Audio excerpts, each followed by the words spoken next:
नमस्ते।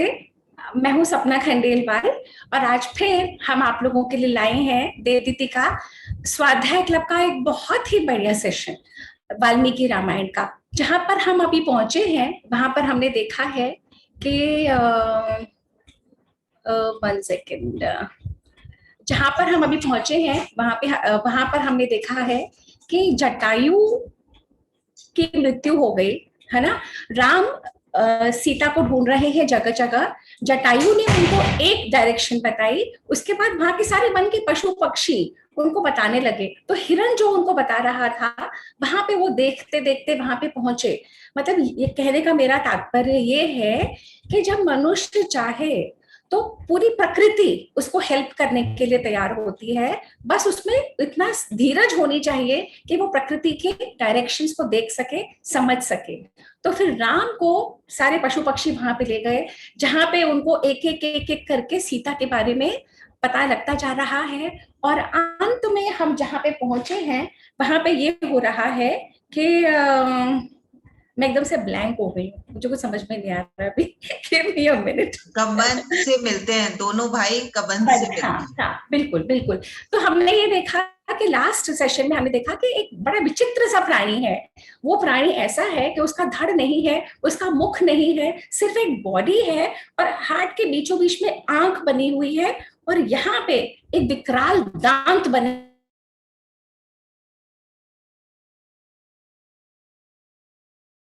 भाभी, I think we have lost you.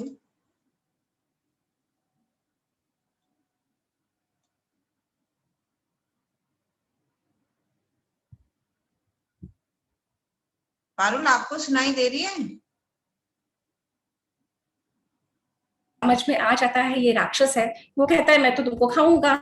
तो वो राम और लक्ष्मण मिलके उनकी भुजाएं काट देते हैं।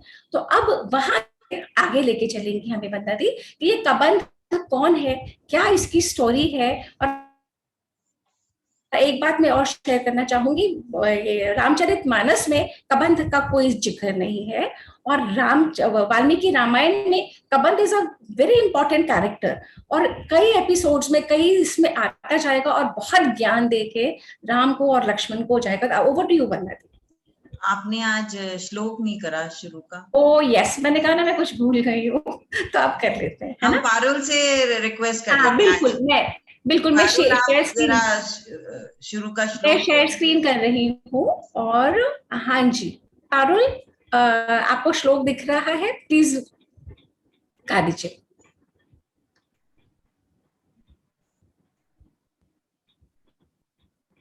पारुल। हम्म,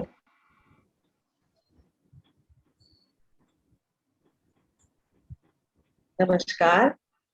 आज हम पहले अपना सेशन शुरू होने से पहले हम ये श्लोक रिसाइट कर लेते हैं। रामाय रामभद्राय रामचंद्राय वेदसे रघुनाथाय नाथाय सीताय पतये नमः। रामाय रामभद्राय रामचंद्राय वेदसे रघुनाथाय नाथाय सीताय पतये नमः। Thank you Parul. Over to you Vandana di. Thank you. बहुत ही अच्छा। पारुल, तुम्हारे मुख से सुन के ना बहुत ही और भी अच्छा लगता है। तो आज जैसे सपना जी ने बताया कि राम और लक्ष्मण दोनों भाई कबंध से मिलते हैं और कबंध का एक विचित्र प्रकार का एक शरीर है, जहां उनका फेस नहीं है, मुख नहीं है, टांगे नहीं है, पैर नहीं है, और अजीब सी जगह उनकी आंख है और पेट के बीच में अजीब से दांत हैं। तो राम और लक्ष्मण दोनों ही उनको देख के, उनको पता नहीं, लक्ष्मण को तो बहुत ज्यादा जिज्ञासा होती है कि ऐसा कैसा है तुम्हारा शरीर, इतना करूप, इतने वो बदसूरत लुकिंग था ना, वो बहुत करूप थे। तो लक्ष्मण ज्यादा वो थे, राम जी को तो अंतर्यामी थे, उन्हें तो सब पता था कि भाई ऐसा क्यों है। लेकिन लक्ष्मण जी को पता नहीं था, और लक्ष्मण जी उनसे पूछते हैं, भाई आपके ये विचित्र रूप के बारे में, अपने बारे में बताइए, किस तरह से आपका ये इतना करूप शरीर हुआ है। तो जो लक्ष्मण के पूछने पर जब उन्होंने आप बीती सुनाई, तब कबंध ने उन्हें बताया कि वो पूर्व काल में महाबल से संपन्न थे और तीनों लोकों में प्रसिद्ध थे। मतलब he was a very very, भाभी आप एंट्री कर देंगी सपना?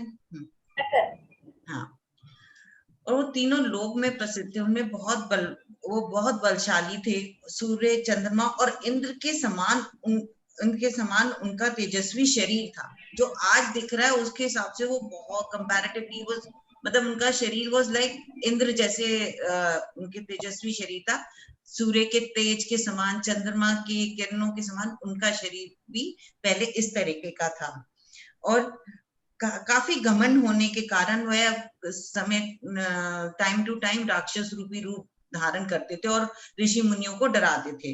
तो एक बार उन्होंने ऋषि स्थूल शिला को डराया, तो स्थूल शिला ऋषि ने उन्हें श्राप दे दिया, क्योंकि उनमें गुस्सा बहुत था। उन्होंने कहा तुमने मुझे डराया, तुम्हें मैं श्राप देता हूँ कि सदा तुम इसी रूप में रहोगे, राक्षस रूप में रहोगे। तो बहुत कबंध ने उनसे बहुत क्षमा याचना मांगी। तो वो उन्होंने कहा कि अगर राम और लक्ष्मण तुम्हारी भुजाएं काटेंगे तो तुम वापस अपना पुराना शरीर प्राप्त कर लोगे। तो अब कबंध ने इसके पश्चात क्या किया, विष्णु जी की आराधना करनी शुरू कर दी। और विष्णु जी की आराधना करी। विष्णु जी तो बहुत ही हमारे सरल स्वभाव के हैं। उन्होंने ये तो देखा नहीं किस प्रकार बोले ये व्यक्ति मेरी बहुत आराधना कर रहा है, उन्होंने उसे दीर्घ आयु का वरदान दे दिया। अब जब दीर्घ आयु का वरदान दे दिया तो वो तो और घमंड में आ गए कबंध। तो जब वो घमंड में आ गए तो उन्होंने इंद्र पे प्रहार कर दिया। अब उन्होंने इंद्र पे प्रहार कर दिया। इंद्र तो उनको मार नहीं सकते थे जान से, क्योंकि उन्हें तो विष्णु जी से दीर्घ आयु का वर मिला हुआ था। तो उन्होंने क्या किया, अपने वज्र से कबंध पे प्रहार किया और उनकी वज्र से प्रहार किया तो उनका मुख अपने शरीर के अंदर धस गया और जांघें भी शरीर के अंदर धस गई। तो कबंध के कहने पे कि भाई मैं किस तरह से अपना पेट पालन करूंगा, क्योंकि मुझे तो विष्णु जी ने दीर्घायु का वरदान दिया हुआ है, तो आप तो कुछ ना तो आपको करना पड़ेगा ना, जिससे मैं दीर्घायु तक खाने पीने लायक हूँ। तो इस चक्कर में इंद्र जी ने उनकी जो भुजाएं थी एक एक योजन लंबी कर दी और उनके मुख बना दिया पेट के अंदर, जिसमें बहुत पहने पहने दांत थे। तो इस तरह से कदम को ये इस तरह का विचित्र शरीर प्राप्त हुआ। तो इसमें देखा हमने कि किस तरह से कदम निष्ठावान तो थे ही। देखिए पहले उन्होंने इतने बलशाली थे, फिर विष्णु जी का को खुश करके दीर्घायु का ले लिया और फिर इतनी अपने बल पे घमंड था कि इंद्र पे भी वार कर दिया। तो अब उन्हें राम इस शरीर से छुटकारा पाने के लिए उन्हें राम लक्ष्मण द्वारा अपनी भुजाएं भी कटवानी पड़ेंगी। तो इंद्र ने जब ये बात कही तो वो कबंध या तो वो तो राम और लक्ष्मण की वेट ही कर रहे थे कि किस समय राम और लक्ष्मण उनके पास आए और वो अपनी भुजाएं कटवा के और अपने पुराने शरीर में आ जाएं। तो लेकिन अब इसमें क्या था कि राम और लक्ष्मण को तो उनकी सहायता की जरूरत थी। वो सीता के ढूंढ रहे थे दोनों भाई। तो उन्होंने पूछा भी आप सीता का पता बताएं तो हम ऐसा कर देंगे।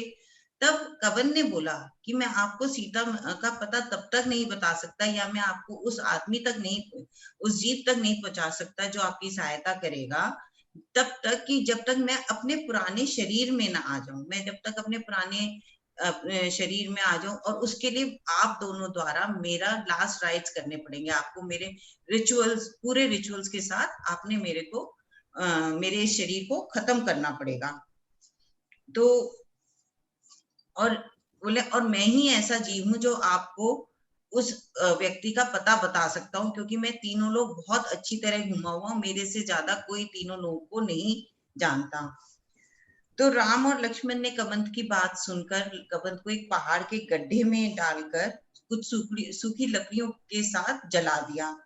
अब उन्होंने जला दिया। कबंध की चर्बी, जैसे सपना जी ने बताया, तब मोटा, इतना गंदा सा लुक था, बहुत मोटी चर्बी थी उसकी।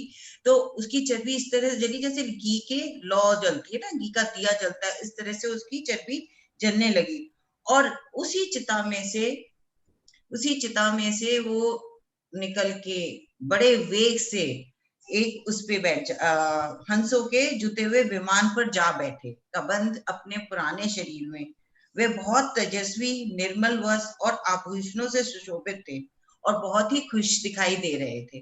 तो देखिए, आग में से वो निकल के बड़े वेग से हंसों के उस पे बैठ के रथ पे, और बहुत सुंदर दिखाई दे रहे थे।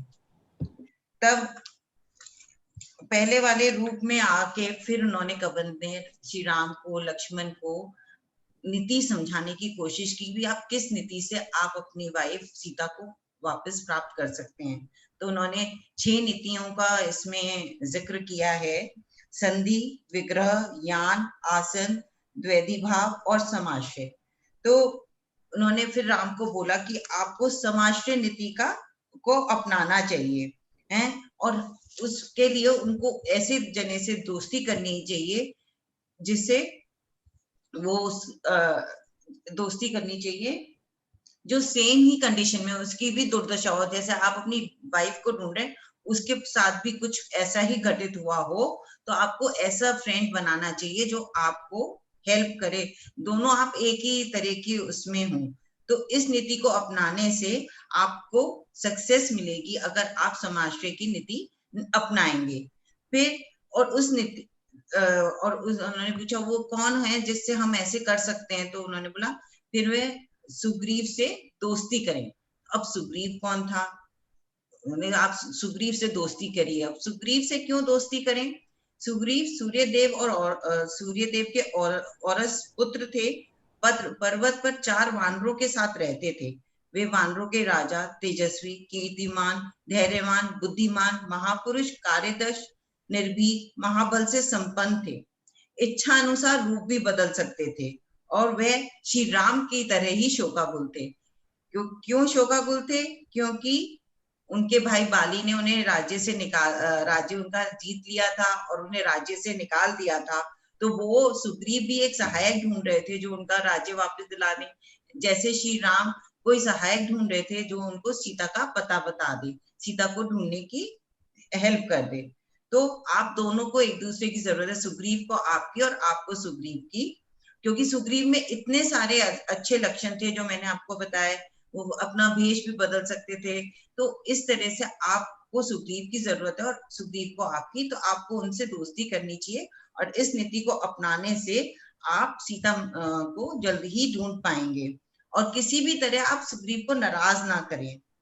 और सुग्रीव को सारे विश्व की जगह पता है, चाहे वो मांस खाने वाले राक्षसों का स्थान हो, जहां तक सूर्य का तेज जाता हो, नदियां हो, पहाड़ हो, कितना भी डिफिकल्ट टेरेन क्यों ना हो, वे दूसरे वानरों की तरह वानरों की सहायता से आपकी हेल्प कर देंगे।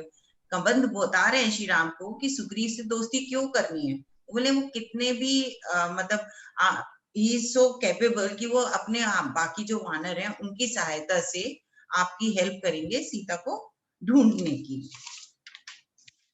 कबंध राम और लक्ष्मण को दक्षिण की ओर जाने के लिए कहते हैं और उन्हें सुग्रीव तक पहुंचने के लिए एक सुगम रास्ता बताते हैं। अब सुग्रीव तो रहते थे पहाड़ पे और खूब सारे वन जंगल उन्हें क्रॉस करने थे, तो कहते हैं कि मैं आपको एक बहुत सुगम रास्ता, मतलब अपनी तरफ से बहुत अच्छा रास्ता बताते हैं जिस मार्ग पे से राम लक्ष्मण को भूख प्यास की टेंशन ना हो, क्योंकि वहां पे वृक्ष जो थे वो फल फूल से भरे हुए थे और जहां धूप ना लगे, क्योंकि इतने घने वन थे कि उन्हें धूप भी न लगे। जहां जो वाइल्ड एनिमल्स थे जैसे बाघ हैं, हिरन है, वो एक दूसरे के साथ रहते थे, तो वाइल्ड एनिमल्स का भी आपको डर नहीं रहेगा। और आप दोनों के मनोरंजन के लिए जहां वहां तालाब है, आप उन्हें मछलियों को, मगर को अगर जब आप खाना खिलाते तो एक फन गेम हो जाता है ना, तो आपका वहां मन भी लगा रहेगा। ऐसा उन्होंने रास्ता बताया उनको। जहां खाने के लिए आप जब सिर्फ पेड़ों की डाल को भी झुका लोगे तो आपके पास बहुत सारे फल हो जाएंगे, तो आपको बहुत मेहनत भी नहीं करनी पड़ेगी। तो ऐसे मार्ग में श्री राम का दुख भी कम होगा। जब आपके रास्ते में अड़चने कम आएंगी तो आपको दुख भी कम महसूस होगा। अगर आप बहुत डिफिकल्ट टेरेन से जा रहे हैं, दुख वैसे ही है आपको, तो आपका दुख आपको और भी ज्यादा लगेगा। तो जो कदम ने उनको रास्ता बताया, कबंध ने, तो उस रास्ते पे राम और लक्ष्मण को इन सब चीजों का एहसास नहीं होगा कि रास्ता कठिन है, खाने की भी उनको तकलीफ नहीं होगी, पीने की भी तकलीफ नहीं होगी। तो और आप जब आप पंपा सरोवर तक पहुंचेंगे, तो ऐसे वनों को आप पार करते करते जब पंपा सरोवर तक पहुंचेंगे आप और लक्ष्मण, तब आपको उसका निर्मल जल देख के आपको प्रसन्नता का अनुभव होगा। पंपा सरोवर के बारे में हम आगे बात करेंगे। पंपा सरोवर बहुत ही सुंदर सरोवर था, जो वृक्षों से घिरा हुआ था, वहां बहुत फल और फूल थे। तो बोले कि आप जैसे ही पंपा सरोवर के दर्शन करेंगे तो आपका दुख कम होगा, आपको प्रसन्नता का अनुभव होगा है। और पंपा सरोवर में इतने फूल खिलते हैं, लेकिन कोई भी मनुष्य, कोई भी जीव उनको धारण नहीं कर सकता, क्योंकि बहुत अंदर तक लगे थे। It was very difficult for anybody to go and fetch them. और वहां के फूल कभी मुरझाते भी नहीं थे। और वहां के फूल क्यों नहीं मुरझाते थे, इसके पीछे एक और कहानी है। वहां पे एक ऋषि थे, मतंग मुनि के शिष्य ऋषिगण, वो वहां पे निवास करते थे पंपा सरोवर के पास। वह जब अपने गुरु के लिए फल फूल लेकर जाते थे तो थक जाते थे, और जहां जहां उनके पसीने की बूंद गिरती थी वहां वहां फूल खिल जाते थे। तो मुनियों के तपस्या के प्रभाव से और पसीनों की बूंद से उत्पन्न होने के कारण वे नष्ट नहीं होते थे, ना तो मुरझाते थे। अब वहां मुनि तो रहे नहीं, तो ये फूलों की कहानी थी कि फूल क्यों नहीं मुरझाते। तो क्योंकि वो पसीनों से पैदा हुए हैं, और वहां मुनियों के इतना प्रभाव है कि फूल ना तो मुरझाते हैं और ना ही कोई उनको धारण कर सकता है। लेकिन अगर अब वो कहते हैं कि वहां पे अब कोई मुनि नहीं रहते, पर मुनि की सेवा वहां पे रहती हैं आजकल। कौन रहता है, हम सबने शबरी का नाम सुना होगा। तो शबरी वहां है, तो मुनि जन नहीं तो रहते, किंतु उनकी सेवा में लगी तपस्विन शबरी आज भी वहां निवास करती हैं। तो शबरी मुनि मतंग के जो शिष्य थे, ऋषिगण, उनके अंडर में थी, और वो बहुत ही धर्म अनुष्ठानों में लगी रहती थी। वह भी श्री राम के दर्शन के बाद स्वर्ग सिधारेंगी, क्योंकि श्री राम सब जीवों के लिए देवता तुल्य हैं। अब शबरी भी वहां पे श्री राम का ही वेट कर रही होती हैं। जैसे कबंध बताते हैं कि शबरी मिलेंगी, तो शबरी भी वहां जब मिलती हैं वो भी श्री राम की वेट कर रही होती हैं। तो इस प्रकार श्री कबंध ने श्री राम को पंपा के दक्षिण ओर की दिशा में जाने को कहा, जहां ऋषि मतंग का आश्रम था, और वन का नाम था मतंग वन। तो और पंपा सरोवर के पूर्व में ऋषिमुख पर्वत है। अब पंपा सरोवर तक भेज दिया, और पंपा सरोवर के जो पूर्व में, नॉर्थ में, वहां पे ऋषिमुख पर्वत है। और ऋषिमुख पर्वत पे सुग्रीव रहते थे। तो ऋषिमुख पर्वत का क्या खास बात थी, वे ऋषिमुख पर्वत वृक्ष फलों से सुशोभित था, बहुत ऊंचा था, और वहां सर्प और हाथी के बच्चे रहते थे, इसलिए वहां पहुंचना कठिन था। देखिए, सुग्रीव ने वो स्थान जानबूझ के चुना था। तो आप जैसे जैसे आगे मैं बताऊंगी, तो ऋषिमुख पर्वत के बारे में, जैसे वो बहुत वहां पे खाने की कमी नहीं थी, जैसे हमने सुना, फलों से सुशोभित था, ऊंचा था, it was very difficult for anyone to come up है। और ब्रह्मा जी के द्वारा पूर्व काल में इसका निर्माण हुआ था, और ब्रह्मा जी ने इसका जब निर्माण किया था, और उसकी जो खास बात थी पर्वत की, कि उस पर्वत पे कोई भी अगर सोते हुए स्वप्न ले रहा है किसी चीज की प्राप्ति का, तो रियल लाइफ में उसको उसकी प्राप्ति भी होती थी। तो इस वजह से सुग्रीव ने भी वो ऋषिमुख पर्वत को चुना, क्योंकि ऋषिमुख पर्वत बाकी पर्वतों से डिफरेंट था। तो वहां तो और इस पर्वत पे राजा सुग्रीव वानरों के साथ रहते हैं। और कहाँ रहते हैं, वो एक बड़ी सी गुफा में रहते हैं, और बड़ी सी गुफा है, उसके आगे बहुत बड़ा सा पत्थर लगा हुआ है, और उस गुफा के पूर्व द्वार पर एक शीतल जल भी भरा हुआ है। अब देखिए, ना पानी की कमी है, ना खाने की कमी है, ना किसी एनिमी के आने का खतरा है, क्योंकि इट वॉज वेरी डिफिकल्ट। और विष्णु के उसे प्रताप से उसमें वो था भी कि अगर आप वहां पे कोई स्वप्न में कोई चीज प्राप्ति करते हैं, तो आपको जीवन में मिल भी जाएगी। जब कबंध ने श्री राम और को सुग्रीव तक पहुंचाने का मार्ग बता दिया, तब श्री राम ने तेजस्वी पराक्रमी कबंध को परम धाम जाने के लिए आज्ञा दे दी। एक बार उन्होंने मार्ग बता दिया कि आप इस मार्ग से जाइए, सुग्रीव से मिलिए, सुग्रीव से दोस्ती करिए, तब श्री राम ने उन्हें इजाजत दी कि अब आप परम लोक को जा सकते हैं। और उधर कबंध ने दोनों भाइयों को प्रायोजन की सिद्धि के लिए यात्रा करने के लिए आग्रह किया। और बोले कि अब आप लोग भी निकलिए, सुग्रीव के पास जाइए, सुग्रीव से दोस्ती करिए, और कबंध आकाश मार्ग से स्वर्ग की ओर प्रस्थान कर गए। राम और लक्ष्मण दोनों भाई कबंध के बताए रास्ते पर पंपा सरोवर की तरफ निकल गए। पंपा पर पहुंचकर उन्होंने शबरी का पश्चिम तट पर रमणीय आश्रम देखा और उसकी शोभा निहारते हुए वे आश्रम पहुंचे। तब शबरी ने दोनों भाइयों का स्वागत किया और श्री राम और लक्ष्मण के चरण छुए। श्री राम ने जब शबरी से पूछा क्या उसकी तपस्या सफल हो गई।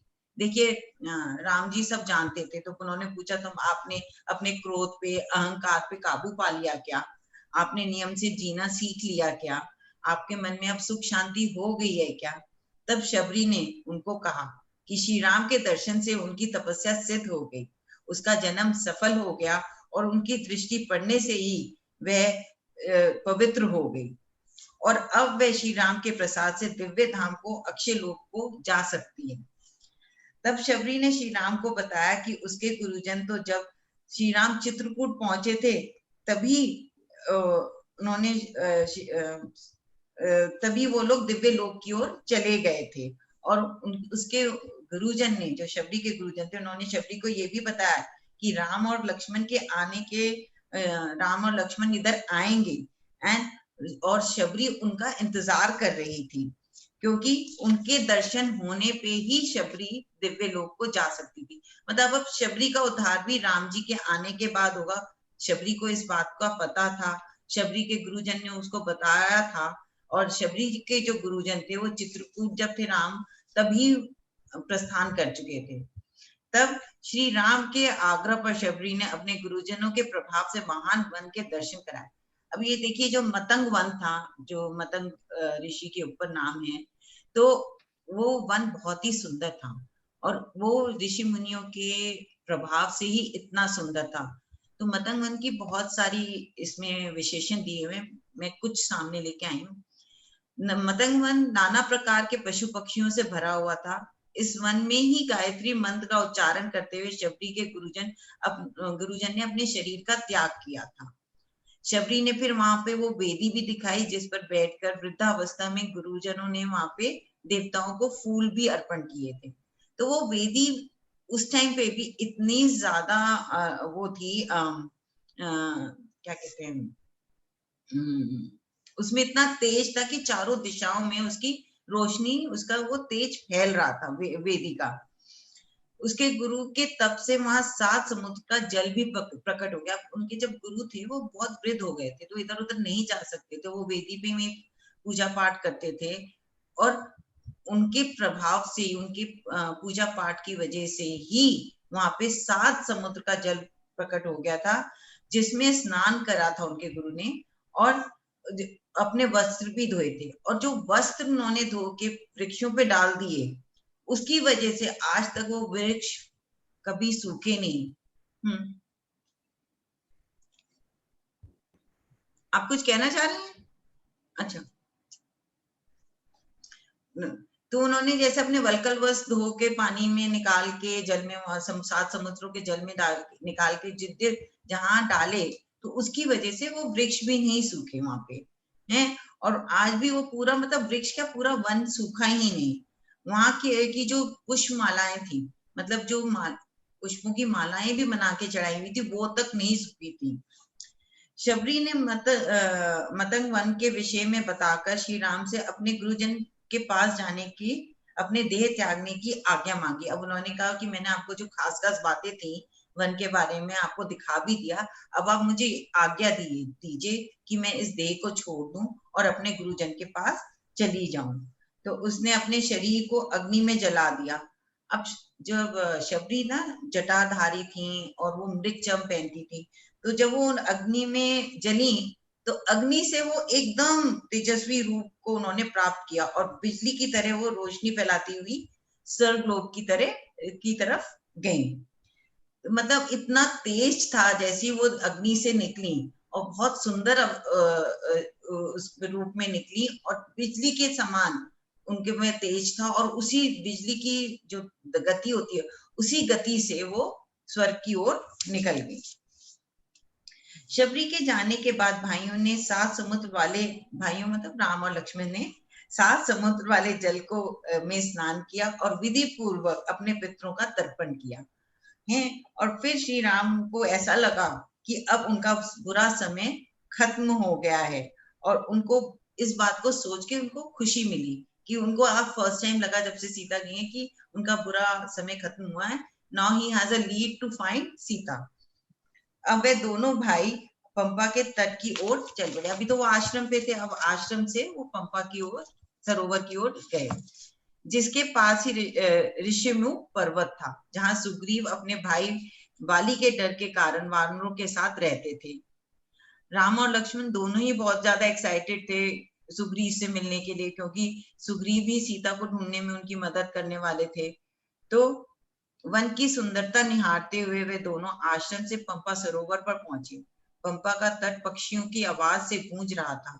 नाना प्रकार के फूल और फलों से वृक्ष बहुत ही रोमांचक लग रहे थे। उस सरोवर की सुंदरता देख श्री राम सीता से मिलने के लिए और भी व्याकुल हो गए और सीता के वियोग में विलाप करने लगे और लक्ष्मण से तुरंत सुग्रीव के पास चलने को कहा। दुखी मन से श्री राम पंपा सरोवर में, अब जैसे आप कोई भी रोमांटिक चीज देखते हो तो आपको अपने स्पाउस की याद आई, तो वो श्री राम को भी अपनी सीता की याद आई और वो तो विलाप करने लगे। और फिर उन्होंने लक्ष्मण से, अब तो जल्दी चलो सुग्रीव के पास, हमें सीता को ढूंढना है, मैं उनके बिना जीवित नहीं रह सकता। तो राम और लक्ष्मण दोनों ही दुखी थे। लक्ष्मण को भी था कि सुग्रीव के पास जल्दी पहुंचे, तो दोनों बड़े दुखी मन से पंपा सरोवर में नहाने के लिए गए। तो यहाँ पे हमारा जो अरण्य कांड है ये खत्म होता है, क्योंकि पंपा सरोवर में स्नान करके और कितना व्यू करे वो अगले हमारे उसमें आएगा। तो आज का जो विषय, मतलब आज के जो सर्ग हैं यहीं पे खत्म होते हैं। और अगर जिन्होंने पढ़ी है सबने, तो इसमें मतंग वन के बारे में बहुत ज्यादा डिटेल में है। तो अगर आप कोशिश करो, लास्ट में ही है, 74th सर्ग में है, काफी डिटेल में। तो सिर्फ 2 पैराग्राफ्स हैं बड़े बड़े, उनको पढ़िएगा, उसमें बहुत सुंदर रूप से वन के बारे में बताया हुआ है। तो I hope everybody is enjoyed it. Sapna ji, आप, over to you. Thank you Vandana ji, बहुत सुंदर ढंग से आपने वो हमारे सामने आ गई थी वो सारी चीजें। मतंग वन के बारे में बहुत सुंदर डिस्क्रिप्शन है, और राइट, बहुत ही सुंदर डिस्क्रिप्शन है वहां पे। पर वही है, जैसे मैं हमेशा बोलती हूँ कि जो पढ़ेगा खुद उठाएगा, और लाल कपड़े में बांध के नहीं रखेगा वो पाएगा, जो नहीं पढ़ेगा वो हम जैसे लोगों से पाएगा, क्या कर सकते हैं। और जो हम जैसे लोगों से भी नहीं पाएगा उसका तो हम कुछ नहीं कर सकते। तो हम लोगों ने आज का ये सेशन सिर्फ 5 सर्ग का था, छोड़ा ही इसलिए था कि इसमें हम ग्रुप डिस्कशन कर सकें और ये कर सकेंगे अब तक जो रामायण में हुआ है, जहाँ पे हम अरण्य कांड में पहुंचे हैं, आप लोगों को सबसे ज्यादा इम्पोर्टेंट क्या चीज लगी, सबसे ज्यादा क्या छुई आपको, सबसे ज्यादा क्या ऐसा था जो आप शेयर करना चाहोगे? तो आप में से कौन शेयर करना चाहे? आशिमा, आप पहले शेयर करना चाहते हो? फिर मैंने प्रिपेयर कर रखा है, मैं तो अपना बोल ही दूंगी, पर उससे पहले कोई कुछ कहना चाहता है तो Ashima, you want to say something now or later? मैंने पंपा सरोवर के बारे में थोड़ा सा पढ़ा था। आप म्यूट हो आशिमा, नहीं आ रही है आवाज, आप म्यूट हो। नहीं, मैं म्यूट तो नहीं हूँ। नहीं, आपकी आवाज नहीं आ रही। नहीं, मेरे को तो आ रही है भाभी। अच्छा, आई एम सॉरी, मैंने माइक लगा दिया, आई एम सॉरी। अब आप बोलो आशिमा, आई एम सॉरी, मुझे नहीं आ रही थी सबको। हाँ जी, हाँ जी, बोला आशिमा, आपको अभी कुछ कहना है? हाँ, मैं कह रही थी, मैंने पंपा सरोवर के बारे में थोड़ा सा पढ़ा था। हाँ। तो पंपा सरोवर आज भी है। ये उधर कर्नाटका में हम्पी नाम की एक जगह है, उसके पास एनीगुंदी नाम का एक जगह है, उसको किष्किंधा कहते हैं आज का। और पंपा सरोवर जैसे 4 सरोवर इंडिया में और हैं, जैसे एक बिंदु सरोवर है, एक नारायण सरोवर है, एक पुष्कर सरोवर है, और एक मान सरोवर सबको पता ही है, कैलाश मान सरोवर। तो ये 5 में से पंपा भी उसी तरह पवित्र है जैसे कि ये 4 हैं। तो ये चारों इसीलिए तो श्री राम पंपा सरोवर पर पहुंचते हैं, उसमें स्नान करते हैं, तो अपने पितरों को वो जलांजलि देते हैं। तो ये भी इक्वली इतना इम्पोर्टेंट है जितना कि बाकी के सारे हैं। तो ये भी आज हमें जब हम रामायण पढ़ी तभी हमें इसका पता चला। पहले हमें सिर्फ नाम ही पता था कि ये सिर्फ पंपा सरोवर क्या चीज है, एक नाम पता था कि यहाँ पर एक पर्वत है, वहां पर बाली श्री राम को मिलते हैं। लेकिन आज पता चला कि और शबरी आश्रम भी आज भी है वहां पे। शबरी का एक गुफा बनी है वहां पर, शबरी जहाँ पर श्री राम को मिलती हैं, उनको भोजन कराती हैं, जूठे बेर खिलाती हैं, तो वहां पर वो आज भी है। तो कुछ लोग, हम लोग उसको देख भी सकते हैं आज भी। तो मैंने इतना थोड़ा सा रिसर्च की थी। Thank you Ashima, thank you. अच्छा, उसके अलावा अब आशिमा ने अपनी रिसर्च करके बताई, शबरी का जो वर्णन है जो हम लोगों के दिमाग में है ना, हमारे लोगों के जहन में ये है कि शबरी बेर खाती है और झूठे झूठे बेर छोड़ देती है, अच्छे अच्छे जो उसे मीठे लगते हैं, रुचिकर लगते हैं, वो देती है भगवान को। परंतु वाल्मीकि रामायण में अगर हम देखेंगे तो कोई ऐसा वर्णन ही नहीं है। वाल्मीकि रामायण में शबरी के झूठे बेर करने का या भगवान को झूठे बेर खिलाने का है ही नहीं वर्णन। तो जो वाल्मीकि रामायण मूल रामायण है, उसके बाद बहुत सारी रामायण लिखी गई। जो भी रामायण लिखता था वो अपने भाव से लिखता था, मूल स्टोरी वो वही रखता था, बट अपने चेंजेस करता चला जाता था। इसीलिए इतने वेरिएशंस हैं। और रामचरितमानस तक पहुंचते पहुंचते तो बहुत सारे वेरिएशंस, कभी भगवान ने चाहा तो हम लोग रामचरितमानस भी करेंगे, and then we can evaluate कितने डिफरेंट टेक्स्ट हैं। हम जिसे नॉर्थ इंडिया में रामायण समझते हैं वो रामचरितमानस है। वाल्मीकि रामायण तो तक तो लोग पहुंचते ही नहीं है, क्योंकि एक तो संस्कृत में है, दूसरे 24,000 श्लोकों की है। इतने बड़े बड़े ग्रंथ देख के ही घबरा जाते हैं। रामचरितमानस में जितने पेजेस हैं उतने इसमें एक पुस्तक में है। तो इस तरीके से है। इन एनी केस, अब हम लोगों ने ये जो हमारी जर्नी रही है वाल्मीकि रामायण की, बहुत ही सुंदर रही है। और हम लोगों ने देखा है कि राम को बार बार मर्यादा पुरुषोत्तम कहा जाता है और राम धर्म पे चलते हैं। और क्यों कहा जाता है मर्यादा पुरुषोत्तम? ऐसे क्या किया था उन्होंने जीवन में कि उनको मर्यादा पुरुषोत्तम कहा गया?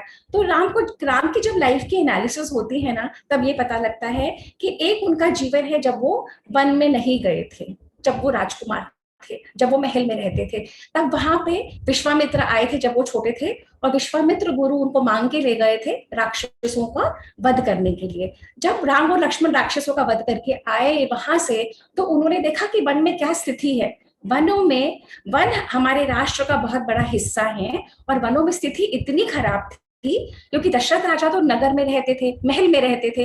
वनों में स्थिति इतनी खराब थी कि कोई भी ऋषि, कोई भी मुनि अपनी तपस्या कर नहीं सकते थे। सबके तपस्याओं में, स्पिरिचुअल जर्नी में, प्रोग्रेस में विघ्न पड़ते थे। बड़े भारी भारी विकराल राक्षस उनके यज्ञ को विध्वंस कर देते थे, उनकी तपस्या को हार्म कर देते थे, उनको जीने नहीं देते थे।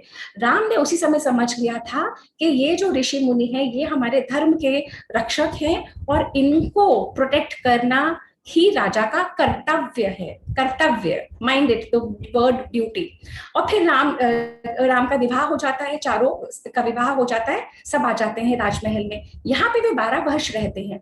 जब वनवास होने से पहले, विवाह के बाद 12 वर्ष रहते हैं, और उन 12 वर्षों में राम बहुत लोकप्रिय हो जाते हैं प्रजा में। हर रोज राम उठते हैं ब्रह्म मुहूर्त में, 3:30 पौने 4 बजे उठ के अपना नैमित्तिक कर्म करने के बाद हर रोज वो प्रजा से मिलने जाते हैं। हर रोज प्रजा के दुख दर्द समझते हैं। किसी दिन ये नहीं कहते आज मैं बहुत बोर हो गया हूँ, today is my holiday, today is a Sunday, I am going to sleep dad. किसी भी दिन नहीं कहते। एवरी सिंगल डे ब्रह्म मुहूर्त में उठ के अपनी तपस्या साधना करके, अपना स्वाध्याय करके प्रजा में जाते हैं। पूरे प्रजा के उनको दुख दर्द पता होते हैं, और वो वहीं पर सॉल्व करने की कोशिश करते हैं। जो वो अपने लेवल पे सॉल्व नहीं कर पाते, वो अपने इसमें मंत्रियों के साथ बैठ के करते हैं। अगर मंत्रियों से भी नहीं होता तो वो बात दशरथ राजा तक पहुंचती है। बार बार बताया जाता है हमें कि दशरथ बहुत बूढ़े हो चुके हैं।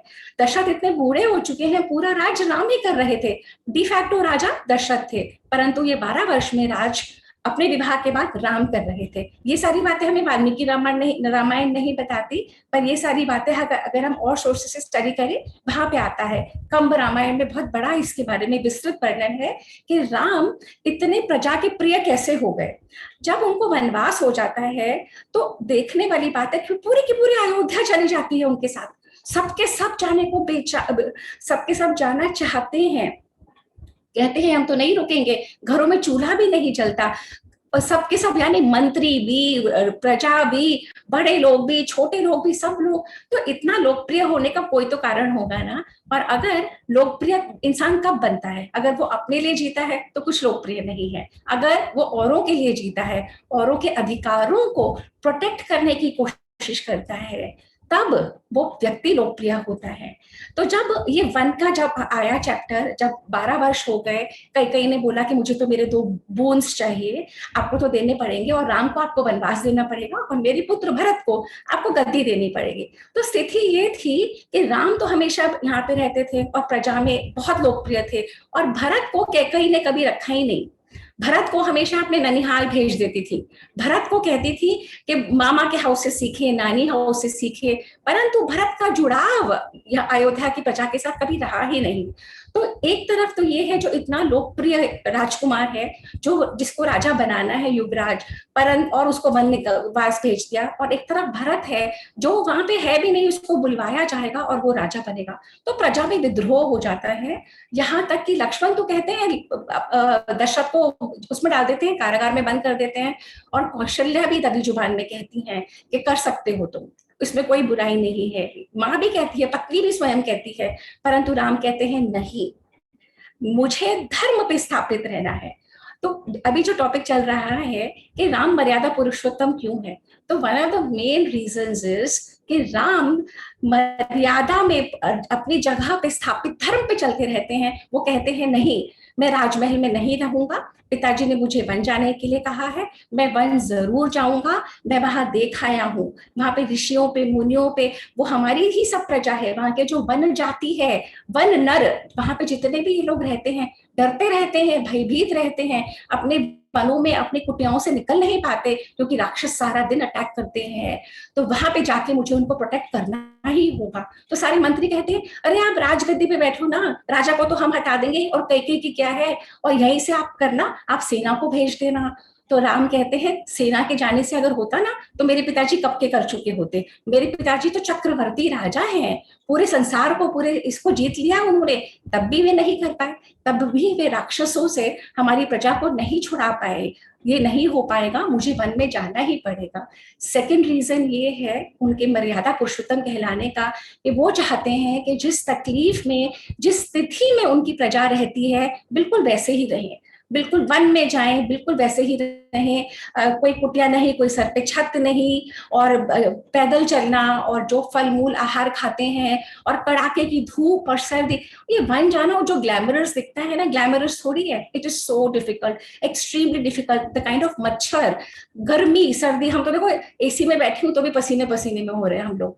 तो वहां की जो स्थिति है, वहां पे अगर हम इमेजिन भी कर सके ना, हम लोगों को प्रॉब्लम क्या हुई है, हम लोगों ने टेलीविजन सीरियल्स देख लिए हैं, उसमें वो रोमांटिसाइज और ग्लैमराइज कर देते हैं ना, ये साफ सुथरी धोती कुर्ता पहन के और धनुष बाण लगा के और जा रहे हैं, हम भी सोचते हैं यही वन है, वन ऐसा होता ही नहीं है, विकराल वन। तो राम ने कहा नहीं, मैं वहीं जाऊंगा, और वहीं जाके अपनी प्रजा के बीच में रह के उनके दुख दर्द समझ के और फिर करूंगा। थर्ड रीजन जो पहले मुझे बताना चाहिए था, कि जब इनका विवाह होता है तब इनको पता लग जाता है कि जो सीता मैया है, सीता जो है, उनका ना कोई वंश का पता, ना कोई कुल का पता, ना कोई जाति का पता, ना कोई वर्ण का पता, कुछ नहीं पता था। वो तो जनक को मिली थी ना, वो तो जनक को खेत में मिली थी, प्लाव कर रहे थे, तो उसको सीता बोलते हैं संस्कृत में, तो इसीलिए उनका नाम सीता रख दिया। तो कोई भी कुल की कन्या कहीं भी किसी भी मिली हुई, उन्होंने उनको स्वीकारा, अपनी पत्नी बनाया और एक पत्नी व्रत धारण किया। जबकि इक्ष्वाकु वंश में, पूरे रघुकुल वंश की प्रथा थी बहुपत्नी, एक एक राजा की इतनी ढेर पत्नियां होती थी। Ram was the first one two start that एक पत्नी व्रत।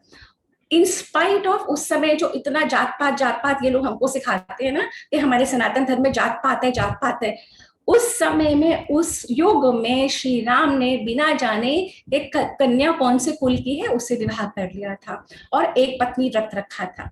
अब यहाँ से वनवास हो जाता है, राम अपने मंत्रियों को समझाते हैं, फिर भी सब लोग जाते हैं उनके साथ, नहीं मानते। जब राम देखते हैं ये तो कोई मानेगा नहीं, और जहां पे अयोध्या की सीमा होती है वहां से वो कहते हैं he puts his foot down, अब आप लोग सब वापस जाइए, यहाँ से राक्षसों का की बाउंड्री शुरू हो रही है, अब आप लोगों को यहाँ से जाना ही पड़ेगा, और सबको जबरदस्ती भेज देते हैं। उसके बाद वो अकेले जाते हैं, चाहते हैं तो पूरी लश्कर को ले जाते, चाहते हैं तो पूरी आर्मी को ले जाते, पूरा पूरा कोष, पूरी ट्रेजरी, पूरे सारे सेवक दास सब कुछ जा सकता था, पर नहीं, उनके पिताजी ने उनको वनवास दिया था। पर लक्ष्मण माने नहीं कि मैं तो आपकी परछाई हूँ, मेरी माँ ने मुझे कहा है, सीता ने कहा मैं आपकी अर्धांगिनी हूँ, तो ऐसे ये तीनों चले जाते हैं।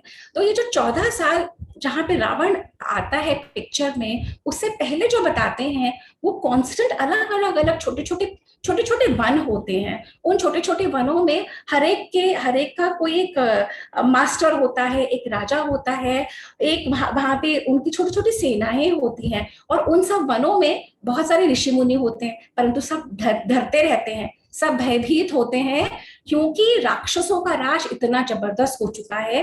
वो उनको मारते हैं, पीटते हैं, उनकी और लेडीज को, महिलाओं को उठा के ले जाते हैं, उन लोगों को जीने नहीं देते। उन लोगों को इतनी प्रॉब्लम है, वहां पे जीने के लिए स्वतंत्र जी नहीं पाते। तो राम कहते हैं कि मुझे ये जो सारे वन है ना, अलग अलग वन, जिनके सबके अपने अपने राजा है, अपने अपने वन नर हैं, जो ऋषियों को कुछ करने नहीं दिया जाता, मुझे इनको प्रोटेक्ट करना है। तो लक्ष्मण कहते हैं कि ये आप कैसे करोगे? तो राम कहते हैं क्यों, हम राक्षसों को मारेंगे। तो लक्ष्मण कहते हैं फिर? तो राम कहते हैं फिर मतलब? तो लक्ष्मण कहते हैं आपने एक बार तो राक्षस को मार दिया, फिर हम तो आगे चले जाएंगे, और हम जब आगे चले जाएंगे राक्षस फिर से आ जाएंगे। तो राम ने कहा ये बात तो बिल्कुल ठीक है। तो फिर राम कहते हैं कि हमें वो उस वन का, उस जगह का राजा बदलना होगा। तो राम ने कहा, लक्ष्मण उससे पहले कहते हैं कि यानी कि जब जो जो वन आप जीत लोगे वो सारे अयोध्या में मिलाते जाओगे।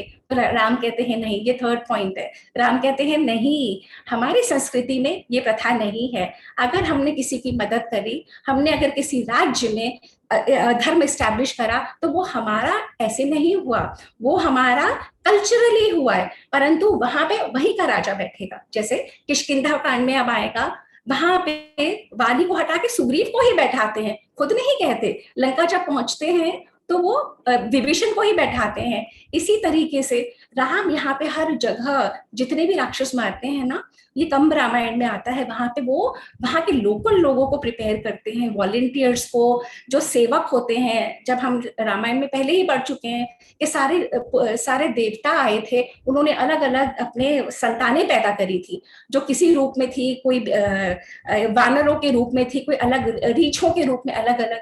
तो वो हर जगह शिविर लगाते हैं। कंब रामायण में विवरण ऐसा है कि हर जगह राम ट्रेनिंग कैंप्स लगाते हैं, ट्रेनिंग कैंप लगाते हैं कि हमें इन राक्षसों को मारना है। जितने भी यहाँ पे लोग हैं वो आए, यहाँ पे प्रशिक्षण दें। उनमें से वो चूज करते हैं जो बहुत काबिल हैं, बहुत होनहार हैं, उनकी एक आर्मी बना के फिर वो नेक्स्ट राक्षस को लड़ते हैं, और फिर उनमें से ही एक को राजा बना के वहां पे बैठा देते हैं। ऐसे करते करते करते वो उस पॉइंट पे पहुंच जाते हैं जहाँ पे रावण उनको मिलता है। अब रावण जब उनको मिलता है, रावण के बारे में ऑलरेडी बहुत सारी स्टोरीज है। शूर्पणखा के बारे में आता है, एक second, I have to go back to my notes. यहाँ तो मैं स्मूथली आ गई हूँ। हाँ, इससे पहले का जो मैंने जो लिख रखे हैं पॉइंट्स, जो मुझे बहुत टच करा था, वो टच करा था कि जब भरत आते हैं ना, भरत आते हैं और राम को बोलते हैं कि आपको तो चलना पड़ेगा अयोध्या वापस, क्योंकि मैं तो वहां का राज करूंगा नहीं, मैं चाहता भी नहीं था राजा बनना, ये मेरी जो कई माँ है ना धूर्त, इसने मुझे बनवा दिया राजा, आप ही बनोगे राजा। तो राम ने कहा ऐसा है कि मुझे तो पिताजी ने वनवास दिया है, मैं तो राज करूंगा नहीं, परंतु तुम मुझे बताओ कि जिस राज को मैं छोड़ आया हूँ और तुम राजा हो डिफैक्टो, तो तुम राजा हो तो तुम्हारी राज में ये वाली चीजें होती हैं या नहीं? अगर वो क्वेश्चंस, वो भरत और राम के जो संवाद अगर हम सुन लेते हैं ना, हमें गवर्नेंस का, एक राष्ट्र को कैसे चलाना चाहिए, एक घर को कैसे चलाना चाहिए, एक संस्था को कैसे चलानी चाहिए, वो सारे हमें इसमें से रूल्स निकल आते हैं। भरत और राम के संवाद में राम पूछते हैं कि तुम, क्वेश्चंस की क्रोनोलॉजी है, बहुत सारे क्वेश्चंस हैं, सारे तो मैं नहीं शेयर करूंगी, 10 मिनट्स का टाइम है, let me see how many I can share with you all. Give me a second.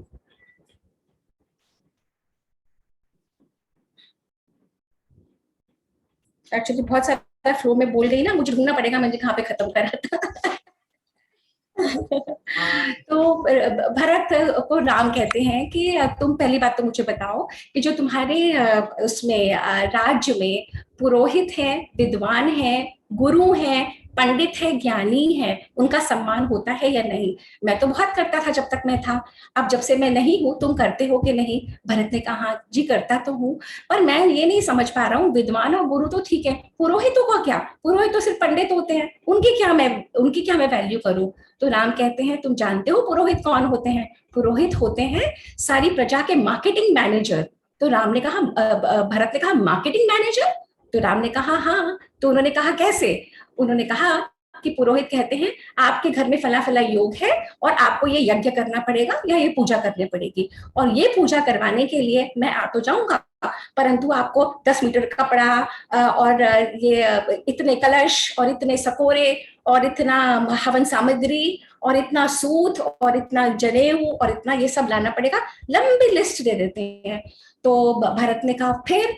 तो राम ने कहा आपको समझ में नहीं आया कि ये पूरे राज्य की अर्थव्यवस्था चलाने का काम होता है, नहीं तो पुरोहित कह भी सकता है हाँ मैं अकेला आ जाऊंगा और मंत्रोच्चारण कर दूंगा, आपके ऊपर से विघ्न हट जाएगा। तो राम ने कहा ये जो पुरोहितों की टेक्निक है, हर एक को जोड़ते हुए चलना, जब वो कहते हैं इतने कलश चाहिए तो कुम्हारों को रोज जीविका मिलती है, जब वो कहते हैं 10 मीटर हमें लाल वस्त्र चाहिए तो बुनकरों को काम मिलता है, जब वो कहते हैं कि हमें इतना ये चाहिए, हवन सामग्री चाहिए, तो उन लोगों को काम मिलता है, जीविका मिलती है। इस तरीके से पूरे देश की इकोनॉमी ये पुरोहितों के ऊपर चलती है। अगर पुरोहितों की वैल्यू नहीं करेगा समाज, अगर पुरोहितों की वैल्यू राजा नहीं करेगा तो कोई भी नहीं करेगा, और ये सारा समाज धीरे धीरे खत्म होता जाएगा। उसके बाद राजा भरत को पूछते हैं तुम सुबह उठते हो, प्रजा में जाते हो, प्रजा का दुख दर्द समझते हो? तो भरत ने कहा कभी कभी करता हूँ। तो राम ने कहा ऐसा नहीं हो सकता, तुम्हें रोज करना पड़ेगा। फिर क्वेश्चन करा भरत को राम ने कि तुम जानते हो कि जो तुम्हारे मंत्री हैं, जो सारे अमात्य हैं, वो तुम्हारे प्रति लॉयल हैं, तुमने उनके पीछे जो जहां जहां पीछे स्पाइस छोड़ने चाहिए थे छोड़े हैं या नहीं? तो भरत ने कहा सब में नहीं। तो राम ने कहा तुम्हें वो भी करना पड़ेगा। राम ने ऐसे एक एक क्वेश्चन करके भरत को constant tips of governance, Ram ने उनको ये बताया कि जो आपके एनिमीज हैं, जो आपके राज्य के आसपास के एनिमीज हैं, आपको उनका सबका भेद पता होना चाहिए और आपके घर की बात बिल्कुल नहीं जानी चाहिए। राम ने पूछा कि आपके मंत्री ऐसे हैं क्या कि अगर आप उनको कोई बात बोलो तो आपको विश्वास हो कि ये वो बात लीक नहीं करेंगे, वो बात बाहर नहीं जाएगी, एनिमी कैंप में नहीं जाएगी? तो भरत ने कहा हाँ कुछ तो है। तो राम ने कहा पूरी तरह से विश्वास होना चाहिए। जैसे इसमें हमारे लिए क्या लेसन है कि हमारे घर की बात हमें इतना श्योर होना चाहिए, हमारे घर की बात बाहर जानी नहीं चाहिए, क्योंकि बाहर वाले लोग हमारी ही बात, हमारे घर की ही बात हमारे अगेंस्ट यूज करते हैं। और हम लोग अब तक जिस उम्र में पहुंच चुके हैं ये बहुत देख ही चुके हैं, है ना? उम्र के साथ एक ठहराव आ जाता है, एक समझ आ जाती है, परंतु भरत को राम ने उस समय बताया। तो question after question after question में राम ने भरत को यही समझाया कि मैं तो वापस वहां जाऊंगा नहीं, तुम कहते हो कि मैं आपके बिना अधूरा, मैं तुम्हारे आपकी चरण पादुका की पूजा करूंगा, मैं नहीं चाहता कि मेरी पूजा से कुछ हो, परंतु जो ये आचरण है, जो ये रूल्स है, जिस तरह से जीवन को रखना है, रहना है, जब तक अगर आप भरत वो नहीं करोगे तो सब कुछ वेस्ट है। तो इस तरीके से करते करते राम भरत को सिखाते हुए, समझाते हुए, सीता का ध्यान इस तरह बोलते हुए उन्होंने भरत को तो भेज दिया वापस, है ना, और भरत पादुका लेके चले गए। अब ये तीनों अलग से गए और इनकी जर्नी में एक राक्षस आता गया, एक मोड़ आता चला गया। उस मोड़ पे पहुंचते हुए अब वो वहां पे पहुंचे हैं, उस वन में पहुंचे हैं।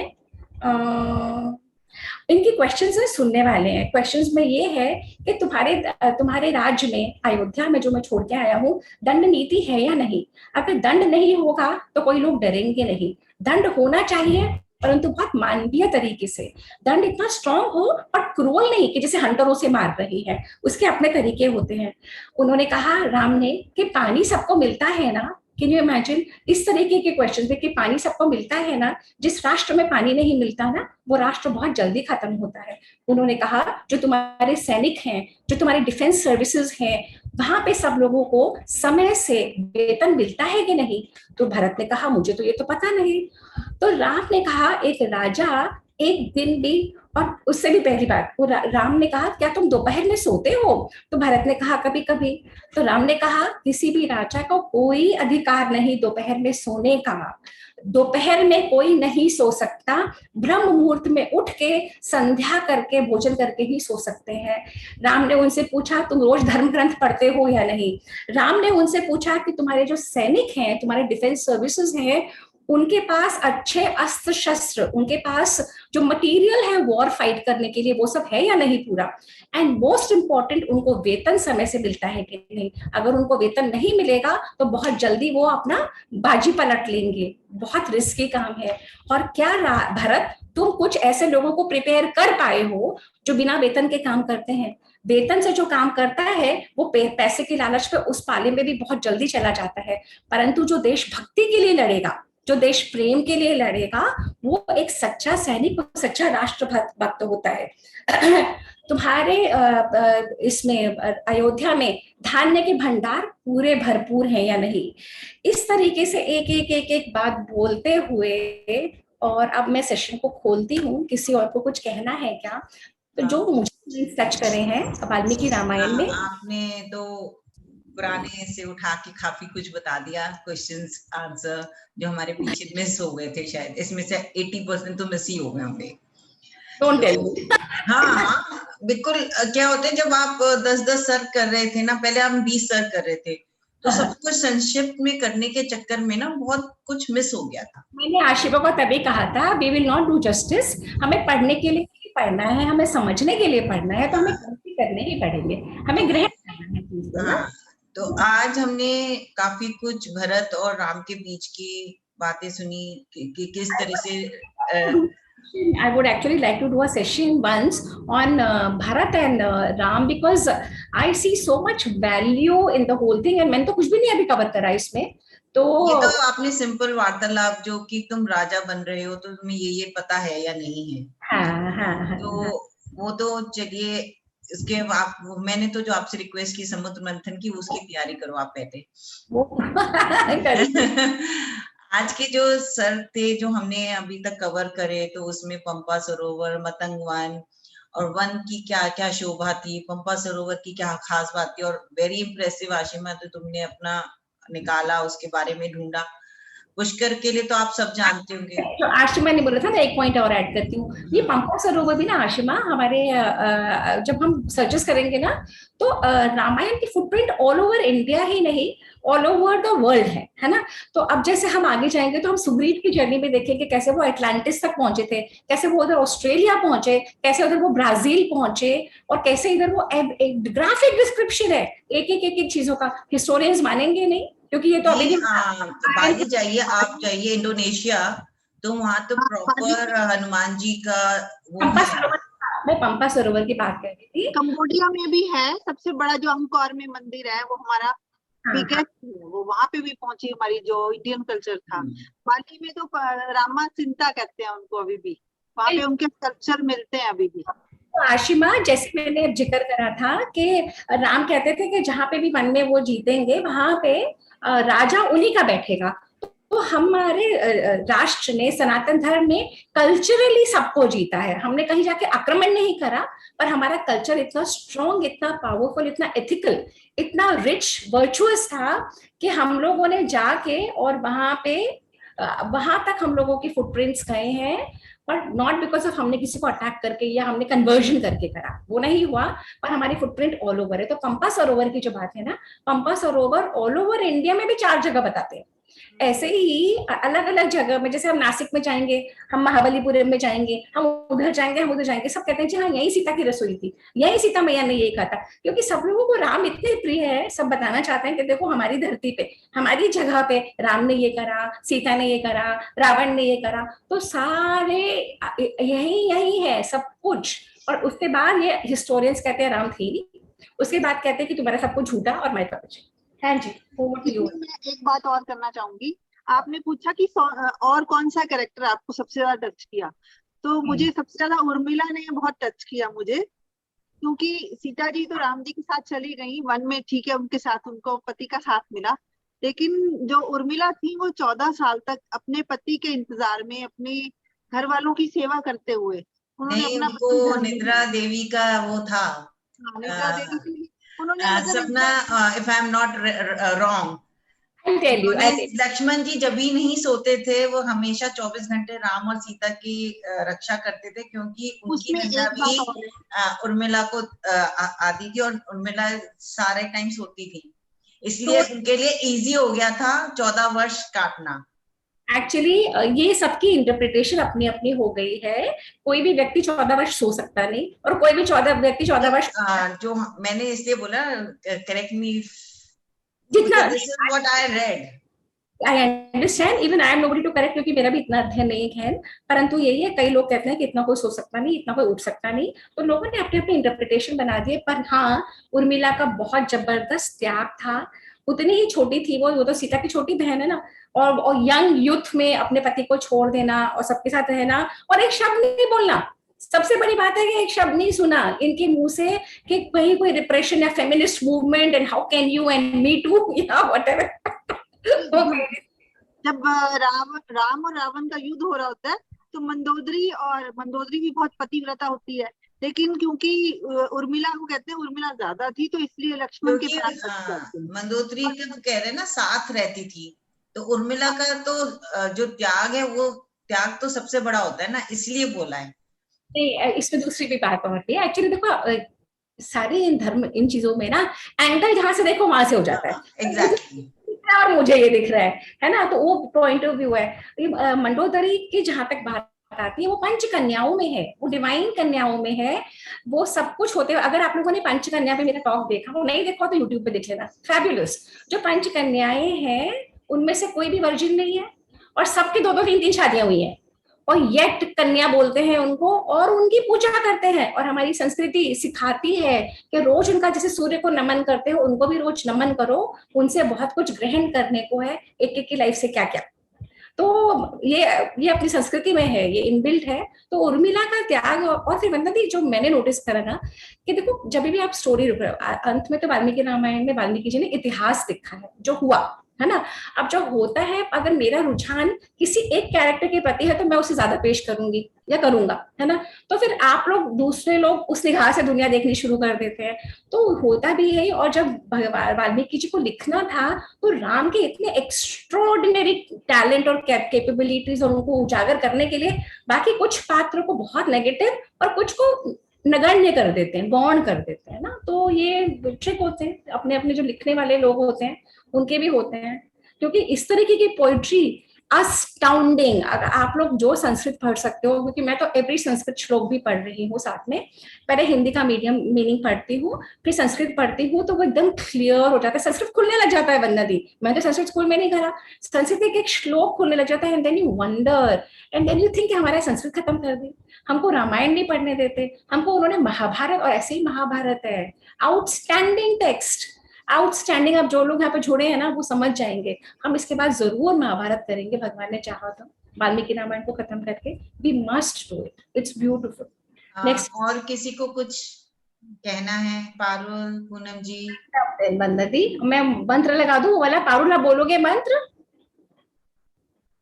पारुल नहीं दिख रही मुझे, दिख रही है आपको? है मैं पिन नहीं, सपना आप ही कर लीजिए, क्योंकि मैंने लास्ट वाला तो नहीं देखा था, फर्स्ट वाले का थोड़ा सा मैंने किया था अध्ययन, तो इसलिए मैंने वो रिसाइट कर लिया था। So it has to be perfectly recited. मैं शेयर कर रही हूँ अब मंत्र। सेकेंडली सैटरडे को हम लोगों का सेशन है, ये वाला पंचतंत्र वाला, और प्लीज जुड़िए उससे, जरूर जुड़िए, क्योंकि वो अपनी सभ्यता संस्कृति के लिए है ना। वंदना दी, कुछ आपको कहना है?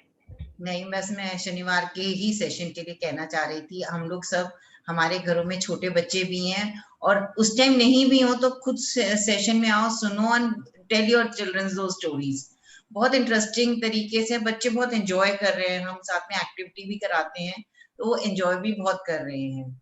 तो मेरा तो यही मानना है कि अगर हम खुद भी 15-20 मिनट में स्टोरी खत्म हो जाती है, उसको आप सुनो, बच्चों को घर में बताओगे ना, तो धीरे धीरे बच्चों को इंटरेस्ट आएगा। और then it is actually basically आप अपने कल्चर से जुड़ रहे हो, जैसे पुराने नाम हैं, उनका पहनावा है, किस तरह के जीव होते थे, किस तरह से लोग रहते थे। तो आज की तारीख में तो जैसे हमने एक स्टोरी की थी, उसमें कुएं का जिक्र था, वेल। बच्चों को यही नहीं पता था कुआं क्या होता है, वेल क्या होता है। तो all these things are very important to know. आज हमारे पास नहीं है कुआं, देखा भी नहीं होगा बच्चों ने, लेकिन पिक्चराइज तो वो कर सकते ना, कि किसी ने बोला तो चलो भाई कुआं ऐसा होता है। तो मेरी रिक्वेस्ट यही है कि प्लीज बच्चों के साथ ज्वाइन करो, या नहीं भी कर सकते तो एक बार खुद आके देखो सेशन में। मेरे को उसका बेस्ट पार्ट लगता है जो मॉरल है, क्योंकि आजकल मॉरल बिल्कुल खो चुके हैं। बच्चे ऐसे ऐसे सीरियल्स देखते हैं जिसका कोई मॉरल सिर ना पैर के, पता नहीं क्या ट्रांसफॉर्मर और क्या, लेकिन उसमें उनमें कोई मॉरल नहीं है। लेकिन इसमें एक मॉरल आप जो उसको कैरी फॉरवर्ड कर रहे हैं, दैट इज वेरी गुड। मुझे बहुत ज्यादा वो अच्छा लगता है। और बच्चों की रोज की बच्चों के लिए वो एक्टिविटी से जरूरी भी रिलेट है। करो ना पारुल उन्हें, कि देखो आपकी पेंसिल किसी ने छीनी तो आपको बुरा लगा, तो आप किसी की लोगे तो आप उसको भी बुरा अरे लगेगा। मेरे तो मेरे they understand ग्रैंडसन्स it so well। बहुत इंटरेस्टेड नहीं होते हैं। मैंने बड़ी कोशिश करी है अपने ग्रैंड चिल्ड्रन को वो करने के लिए। आपकी आवाज नहीं आ रही। अच्छा, हाँ भाई, मैं कह रही हूँ कि कोई बात नहीं पारुल, हम कोशिश कर सकते हैं बच्चों के ऊपर जब वो लगता है ना। अब वो सब, मैं अपनी सेकंड बुक लिख रही हूँ और मैंने महाभारत के बारे में करा, और मोहक ने कुछ बोला मेरे बेटे ने, तो वो कहता है हु इज धृतराष्ट्र। मैंने कहा 30 year old, you don't know who Dhritarashtra is, ऐसे ही मेरा एक्सप्रेशन था। एंड अब वही मोहक अब टॉक सुन रहा है इस पे, पॉडकास्ट महाभारत पे सुन रहा है, तो कब आना हो तो आ जाता है। तो डोंट वरी अबाउट दैट, है ना। हम सब प्रयास कर सकते हैं। चलिए मैं मंत्र शेयर करती हूँ और फिर हम मंत्र बोलते हैं और फिर हम इसे यहीं पे समाप्त करते हैं। ठीक है। अच्छा, ये वाला मंत्र ये बहुत ही फेमस मंत्र है और ये बहुत गहन मंत्र है, गूढ़ मंत्र है। समझने वाला है ये कि जहाँ पे पूरी सृष्टि पूर्ण है, उसमें से कुछ निकाल नहीं सकते, उसमें कुछ डाल नहीं सकते, कुछ बढ़ेगा नहीं, कुछ कमती नहीं होगा। बिल्कुल हमारे समुद्र की तरह। समुद्र में जितनी मर्जी नदियां आ जाए, समुद्र में उफान नहीं आता, वो वैसे नहीं होता कि बौखलाता नहीं, और उसमें से कुछ निकल जाए तो भी फर्क नहीं पड़ता। तो इसी तरह से हमें हमारे शास्त्र बताते हैं कि हम सब पूर्ण हैं, हम वो पूर्णता को जानते नहीं और उस पूर्णता में ही हम रह रहे हैं, और वो पूर्णता हमारे अंदर और बाहर सब जगह एक ही है। हम देख नहीं पाते, हम समझ नहीं पाते। तो अब हम इसके आप लोग प्लीज म्यूट करके आप लोग भी दोहराइए। ओम पूर्णमद पूर्णमिदं पूर्णात् पूर्णमुदच्यते पूर्णस्य पूर्णमादाय पूर्णमेवावशिष्यते। ॐ पूर्णमद पूर्णमिदं पूर्णात् पूर्णमुदच्यते पूर्णस्य पूर्णमादाय पूर्णमेवावशिष्यते। ओम शांति शांति शांति।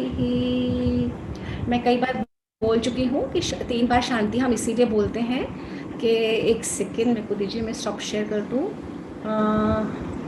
3 बार शांति हम इसीलिए बोलते हैं कि पूरा ब्रह्मांड में शांति हो, कहीं कोई कलह क्लेश नहीं हो, तो हिंदुस्तान में भी शांति रहेगी। हिंदुस्तान में हमारे घर में शांति रहे तो हमारा जीवन भी व्यवस्थित रहेगा, और उसके बाद हमारे अंतर्मन में शांति होनी चाहिए तो हम ये सब कुछ कर पाते हैं। नहीं तो ये 1 घंटा आपके पास भी है, हमारे पास भी, हम कुछ और कर रहे होते, कहीं कुछ नेटफ्लिक्स देख रहे होते, कहीं कुछ अमेजोन पे होते, कहीं कुछ कुछ ऐसे कर रहे होते, है ना।